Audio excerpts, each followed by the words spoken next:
Welcome to Mrs. Peach Thrifty Living. I'm so happy you're here today.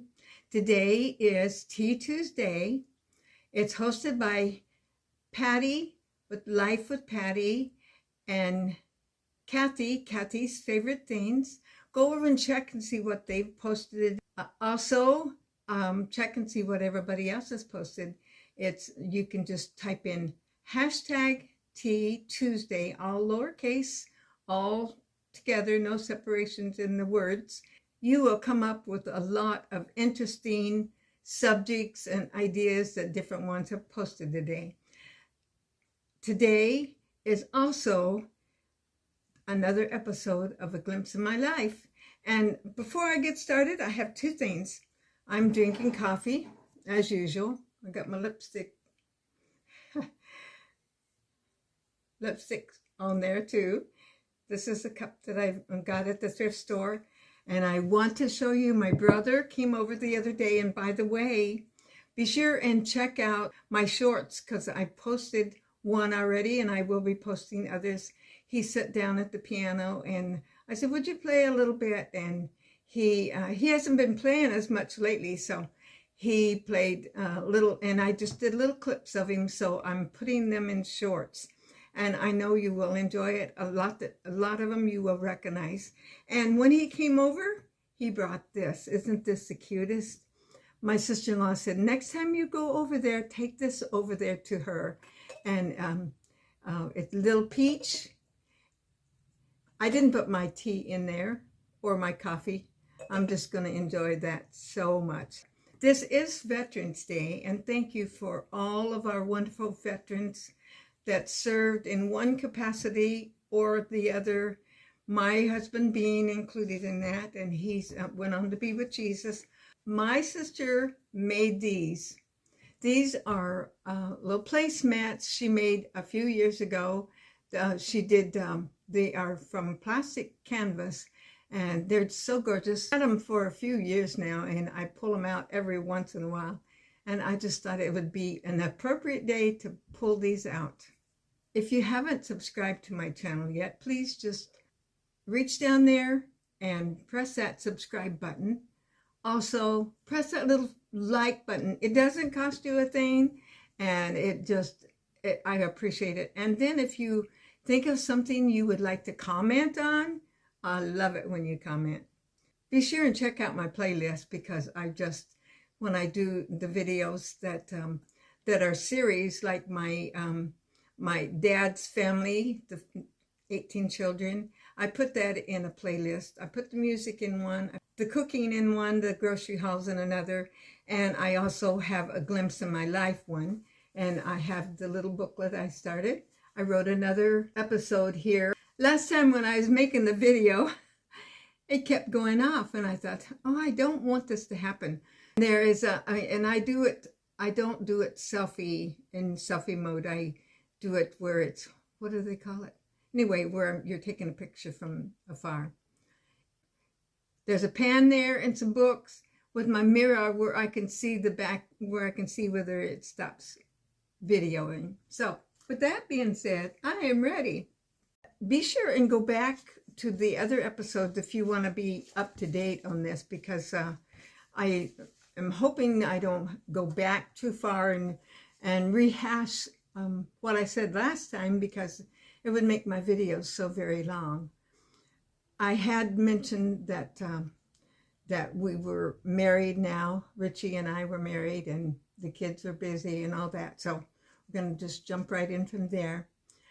Somewhere along this time, we got a little inheritance, and we decided to build a family room on the back of our house. Our house is kind of long and the lot is kind of long. It's not wide. My dad and Richard and my brother, they built this, the back room, and had a bathroom in it with a pretty good sized shower. Richard wanted a big shower, so our shower is bigger than, just a normal size of shower, which takes up a little bit more room.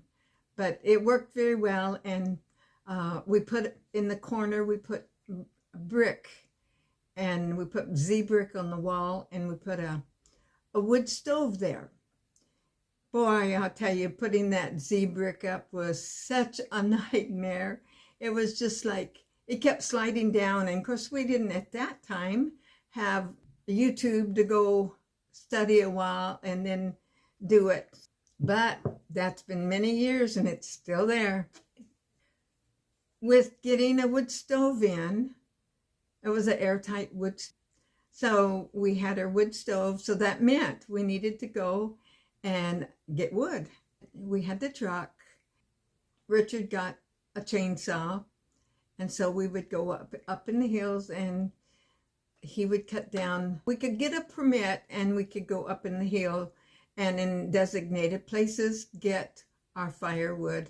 I think it was fallen trees that was already down and you could cut it up and to burn yourself. So we stacked a lot of wood over those first few years, having it handy for us, and had the stove there and kept the house so nice and warm. As I've said before, some of the timeline may be a little wrong. Now, from now on, we're here in this home, and I didn't have the little markers of time to mark it. So we had gotten a tent trailer. And so now here we were camping in style. I mean, it wasn't new. We would go up the mountain and camp up several different places up there.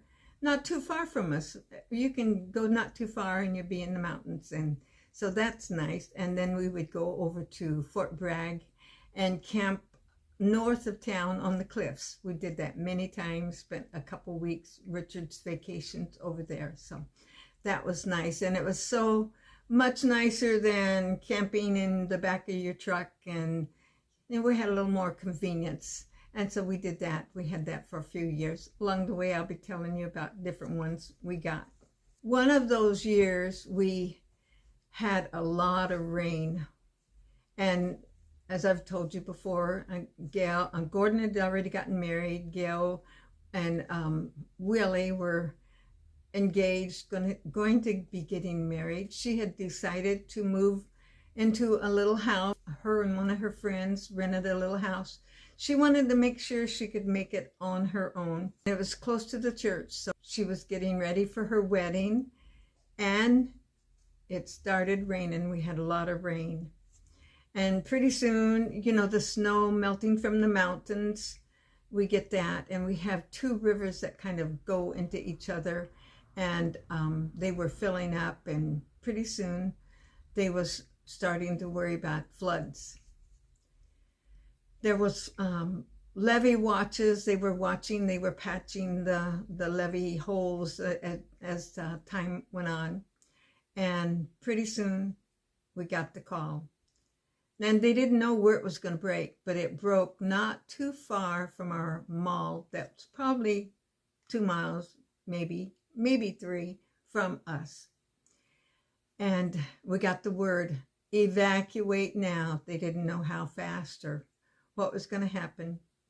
So we had been trying, and we knew there was a possibility. So we had been getting things together. You know, you get your pictures and the things, you think ahead. What would I want to take out of here with me if I had to rush out?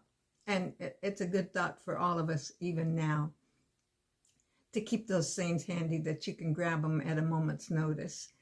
My daddy, you know, he was getting older at that time. He did not want to go, but we finally talked him into it. And whenever we heard that the water had broken through the levee and it was coming our way, the roads were just a mess getting out of here. You know, we only have a highway going in and out, and of course couldn't go toward where it was coming from, so it was only one way out. And my sister lived that direction, 30 miles or so from there. So we all headed to my sister's house. Barbara, you remember her? I think what saved us from getting it in our house was we had a railroad track, and the way the water came, it went away from our area and the railroad tracks stopped it. It was a little higher there. And so I think it got into the garage just a little. It was down on the ground where our house, you step up a couple steps to get in. So we didn't have it in our house, but our church was flooded to the ceiling. And many of our friends over on that side of town was just their homes. They lost their homes. It was up over the door jambs of their house. And so after that, we had a lot of people that were in need of places to stay.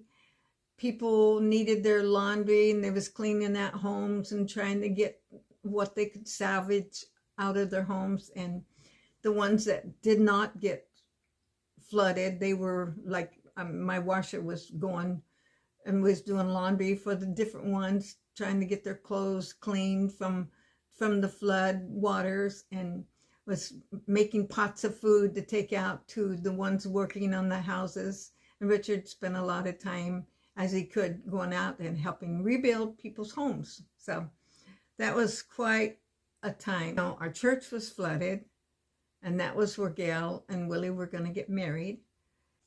Her wedding dress was at the mall on layaway, and it was flooded. And so they decided to go ahead and go to Reno and get married. It's not too terribly far from there. And if you recall, last week, I posted the video of April and her healing. That was her and her husband, Lee. They went up to Reno with them to witness their wedding. And so later on, we was able to have a wedding reception for them in my mom and dad's little church reception hall that hadn't gotten flooded. So now I'm going to go ahead and stop. I have no idea how long I've went, but that's as far as I've written this time. And I hope you enjoyed it. And so there's going to be more to come, all kinds of little twists and turns in this story. And I hope you've enjoyed it. I just want to encourage you to keep looking up. Jesus is coming. If you haven't subscribed, go ahead and subscribe. Come back. I'll be back with another episode. And don't forget, this is Tea Tuesday. Check out and see what everybody else has posted this time. And God bless you.